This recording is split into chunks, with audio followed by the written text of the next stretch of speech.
वाटीमध्ये तुमचं पुन्हा एकदा मनापासून स्वागत आहे। सध्याला ताज्या मटारांचं फार सीझन वगैरे आहे आणि कोणतीही गोष्ट सीझन मध्येच खायला खूप छान लागते। तर आज आपण ताज्या मटारपासून मटार मसाला बनवणार आहोत। नेहमीप्रमाणे रेसिपी खूप साधी आणि सोपी आहे आणि आजची रेसिपी जर तुम्ही घरी बनवली तर अगदी पनीर वगैरे किंवा मार्केटची भाज्या वगैरे विसरून जाणार एवढे टेस्टी लागणार ही आजची भाजी। अगदी हॉटेलची भाजीपेक्षा खूप छान लागेल। चला मन नवे घालवत आपण रेसिपीला सुरुवात करूया। माझ्या चॅनलवर नवीन असाल तर प्लीज चॅनलला सबस्क्राईब करा, जेणेकरून माझ्या नवनवीन रेसिपीचं तुम्हाला नोटिफिकेशन मिळेल। चला मन नवे घालवत रेसिपीला सुरुवात करूया।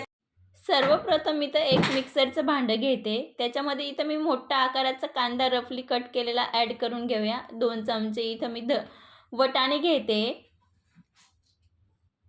इथं मी 2 बारीक हिरवी मिरची घेते। ही मिरची थोडी जास्त तिखट आहे म्हणून मी 2च घेते। त्यांचे पण 2 आकारात तुकडे करून घेतलेले आहेत आणि 8 ते 10 लसणच्या पाकळ्या आपल्याला मिक्सरला पेस्ट करून घ्यायची। अगदी फाईन पेस्ट नाही करायची, अगदी अबडधोबडच करायची। याच्याने आपल्या आजच्या भाजीला खूप छान टेस्ट येणार।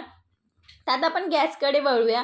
मी तर गॅसवरती कढई गरम करण्यासाठी ठेवलेली, त्याच्यामध्ये 2 टेबलस्पून तेल घेतलेलं आहे। अगदी तुम्ही अर्धा बटरचा देखील वापर करू शकतात।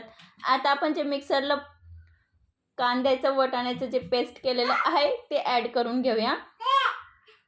आपल्याला खास करून हे मिक्सरला फिरवताना पल्स मोडला फिरवायचं आहे, डायरेक्ट आपल्याला फाईन पेस्ट वगैरे अजिबात बनवायची नाही। या गोष्टी खास लक्ष राहू द्यायचं आहे।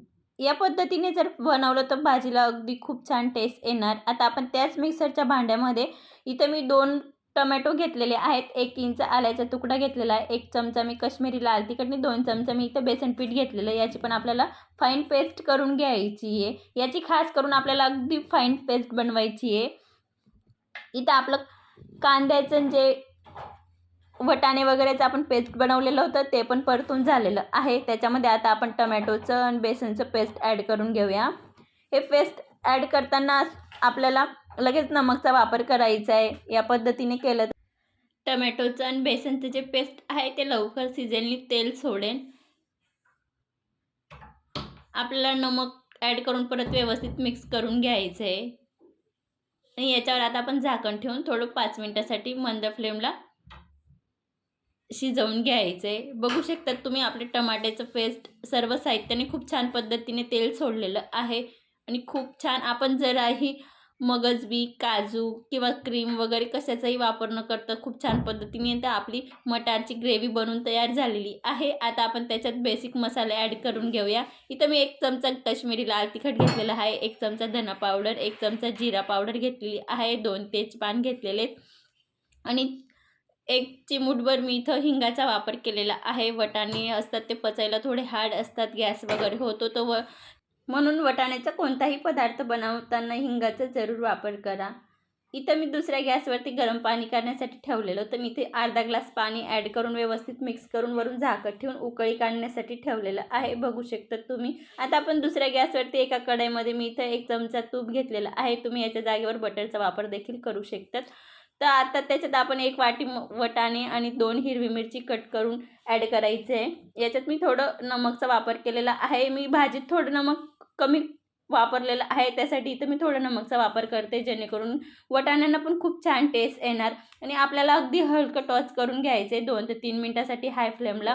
वटाणे पण खूप छान पद्धतीने शिजलेले आहेत। आता आपण आपली जी वटाण्यांची ग्रेव्ही आहे त्याच्यात ॲड करून घेऊया।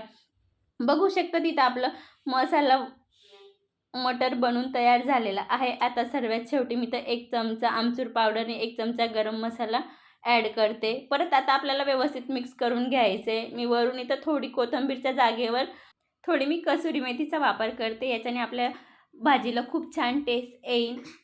इथं आपली पूर्णपणे मसाला मटर भाजी बनवून तयार झालेली आहे। व्हिडिओ कसा वाटला कमेंटमध्ये नक्की सांगा आणि ही भाजी अगदी तुम्ही पनीरची भाजी, मशरूमची भाजी किंवा हॉटेलची कोणत्याही भाजीपेक्षा हिची चव खूपच छान आहे। एकदा नक्की बनवा। अशाच एक छानशा रेसिपीसोबत भेटूया, तोपर्यंत धन्यवाद।